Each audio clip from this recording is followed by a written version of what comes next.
क्या आप जानते हैं शिवलिंग पर शंख से जलाभिषेक नहीं किया जाता? आखिर इसके पीछे कारण क्या है? चलिए जान लेते हैं। वैदिक टीवी में देख रहे हैं आप मेरे साथ। राधे राधे, मेरा नाम है मेघा।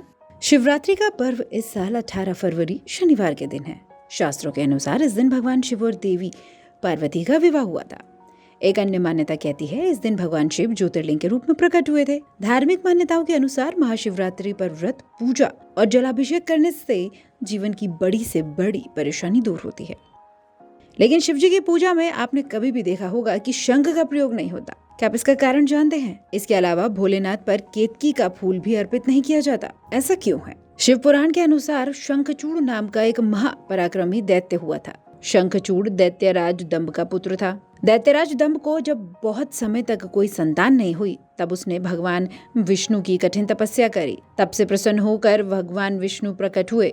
उन्होंने उससे वरदान मांगने को कहा। तब दंभ ने तीनों लोकों के लिए अजय एक महापराक्रमी पुत्र का वर मांगा। श्री हरि तथास्तु बोलकर अंतर ध्यान हो गए। तब दंभ के यहाँ पर एक पुत्र का जन्म हुआ जिसका नाम शंखचूड़ रखा गया। शंखचूड़ ने पुष्कर में ब्रह्मा जी की घोर तपस्या करी और उन्होंने प्रसन्न कर लिया। जब ब्रह्मदेव ने वरदान मांगने के लिए कहा, तब शंखचूड़ ने वरदान मांगा कि वो देवताओं के लिए अजय हो जाएं, यानी कोई भी देवता उन्हें हरा ना सके। ब्रह्मा जी भी तथास्तु बोलकर चले गए और शंखचूड़ को श्री कृष्ण कवच दे दिया। साथ ही ब्रह्मदेव ने शंखचूड़ को धर्मध्वज की कन्या तुलसी से विवाह करने की भी आज्ञा दी और फिर वो वहाँ से अंतर्ध्यान हो गए। ब्रह्मदेव की आज्ञा से तुलसी और शंखचूड़ का विवाह हो गया। ब्रह्मा और विष्णु के वरदान के मद में चूर होकर दैत्यराज शंखचूड़ ने तीनों लोकों पर तबाही मचा दी। देवता परेशान होकर भगवान विष्णु से मदद मांगने पहुंचे। इसके बाद भगवान विष्णु ने शिव भगवान से प्रार्थना करी। तब शिव भगवान उनके दुखों को दूर करने के लिए राजी हुए। लेकिन श्री कृष्ण कवच और तुलसी के पतिव्रत धर्म की वजह से शिव जी शंखचूड़ का वध नहीं कर पाए। तब विष्णुदेव ने ब्राह्मण का रूप बनाकर दैत्यराज से उसका श्री कृष्ण कवच दान में ले लिया। इसके बाद शंखचूड़ का रूप धारण करके तुलसी के शील का हरण कर लिया, यानी उसका पतित्व खत्म कर दिया। शिवजी ने चंद्रचूड़ को अपने त्रिशूल से भस्म कर दिया और उसकी हड्डियों से शंख का जन्म हुआ।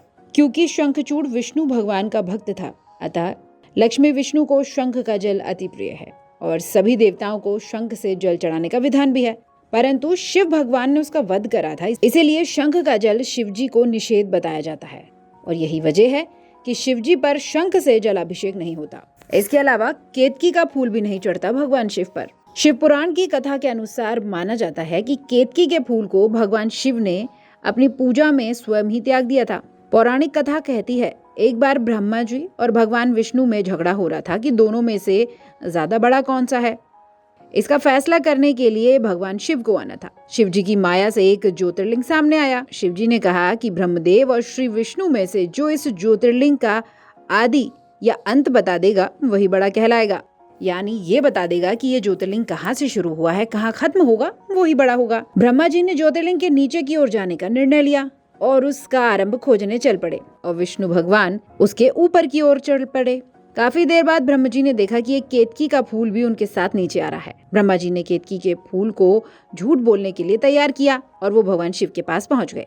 इसके बाद ब्रह्मदेव ने दावा किया कि उन्हें ज्योतिर्लिंग कहीं से उत्पन्न हुआ है, ये पता चल गया है। दूसरी तरफ विष्णु भगवान ने कहा कि मैं ज्योतिर्लिंग का अंत नहीं जान पाया। ब्रह्मा जी ने अपनी बात को सच साबित करने के लिए केतकी के फूल से झूठी गवाही दिलाई, लेकिन शिव जी तो उन्हें सच पता चल गया था। जहाँ झूठ बोलने के लिए उन्होंने ब्रह्मदेव का एक सिर काट दिया, वहीं केतकी के फूल को अपनी पूजा से वर्जित कर दिया। ब्रह्मदेव के 4 नहीं बल्कि 5 सिर होते थे।